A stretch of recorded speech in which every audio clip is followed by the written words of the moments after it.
Hi guys! So reaction ni Christopher Min sa pelikula ni Tony Gonzaga. Nagtataka etong si pambansang Marites ba ang tawag sa kanya?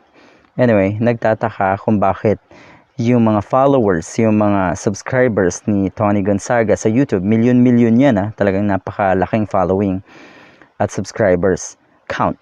Bakit daw walang nangyari? Bakit hindi nag-translate sa takilya? Okay, nga naman. Nasaan yung mga yon? So, wag na nating isipin yung 31 million. Isipin na lang natin yung mga followers nga. Isipin na lang natin yung milyon-milyong subscribers. Nasaan sila?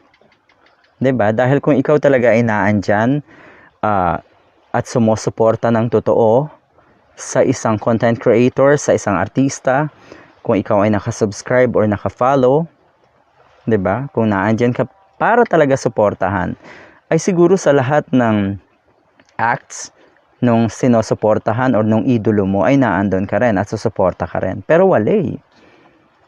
Posible kaya na etong mga followers na ito ay hindi naman totoo? Posible kaya na mga fake accounts, multiple accounts lang? Kasi nga, uso daw sa kanilang mga pulangaw, lately, yung tanim followers na tinatawag. Ang saklap. Napakasaklap po talaga. Ang totoo niyan, mukhang mas marami pang followers. No. Mukhang mas marami pang subscribers sa YouTube si Tony Gonzaga kaysa kay Vice Ganda. Pero tignan nyo naman ang nangyari. Matindi ang suporta na ipinakita ng mga netizens, ng mga moviegoers kay Vice Ganda. At yun talaga yung nakakatuwa. Sabi pa dito, hinahanap po ngayon. Malay naman po natin baka sa mga susunod na araw ay magpuntahan po at dumayo sa mga sinihan ang mga tagahanga ni Tony Gonzaga. Baka naman busy-busy lang, nag-uwian ng probinsya, baka pagbalik ng Maynila, yun na.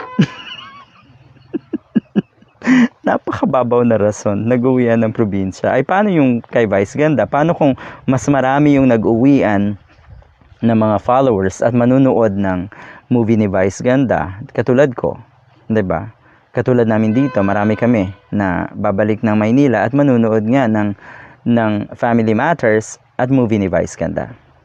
Paano yon? E di mas lalong dadami yung kay Vice Ganda.